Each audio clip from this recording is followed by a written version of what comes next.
All right, this is probably gonna be a quick video. We're installing an oil catch can. It's got a little dipstick on it so that I can see how full it is. Going from the air oil separator into here and then back into this T that's down here. So air oil separator, taking that line off here, and I'm gonna reroute it into the in, and then the out is gonna come back to that T. And yeah, not a super necessary deal, but definitely helps keep some of the soot from just continually building up on the valve train or the valves themselves. So we shall see how easy this is. I think it's going to be still kind of a pain in the ass because the connector I need is right down there. Okay, well, shocking. That took way longer than anticipated, but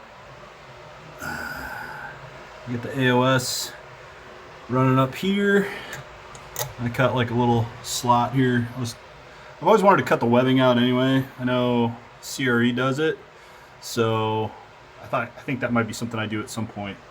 But route it in to oil catch can and then route it back out and down to there, and should be good to go now. So that's just going to keep some of the contaminants out of the intake. Keep a bunch of that soot from building up on the valves. I'm going to drop some new spark plugs in, start it up, see where we're at on the wideband. Just make sure that sitting overnight, nothing changed crazy. But yeah, we're gonna go with that for now, and then hopefully I can just move on to another part of this car, like body work, because that's where I want to get going. Paint is awful. Galvanized. I already pulled off all the door strips because I only had a couple of them. I'm going to patch that hole. I'm going to give a whirl at doing this, and if it doesn't look great, I'll just take it into a shop. I might just take it into a shop anyway at some point because I don't want to throw a bunch of filler on there or anything like that. But I'm going to try to pop that out as best I can. And then, yeah, just when they reshot, it's so thick. I don't know if maybe just the impact of this like rippled the whole body. I don't see it from the inside. It doesn't look like that. It just looks like it's very thick, and it didn't stick. One of the problems with that is if you don't put a barrier down between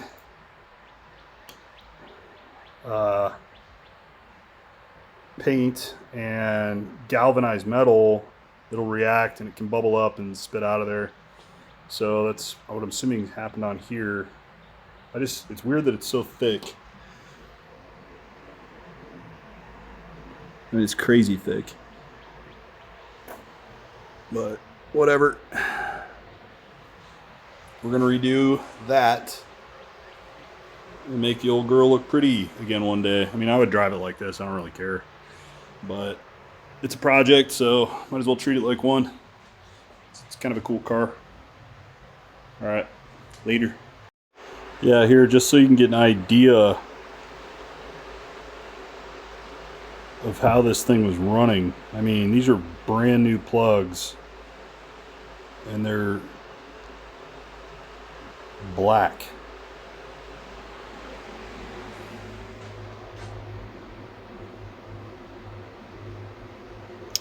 So, hopefully I got that sorted out and the new plugs won't foul up like that, and we'll get some more complete burn. Alright, that is all put back together. It'll be interesting to see what gets collected in the oil catch can after I'm able to kind of drive this thing around for a bit.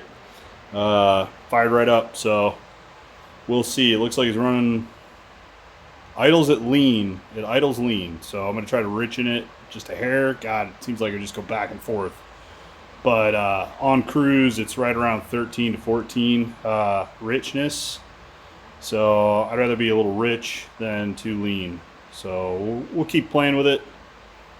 There's just something in here that's a little funky, but I think everything else is good to go. So that's how I ran the catch can. It goes back down into there. Makes a little bend and comes into the throttle body. So it should be returning cleaner air. There's like a steel wool thing that goes up in this baffle. So I don't know. We'll see what that's doing.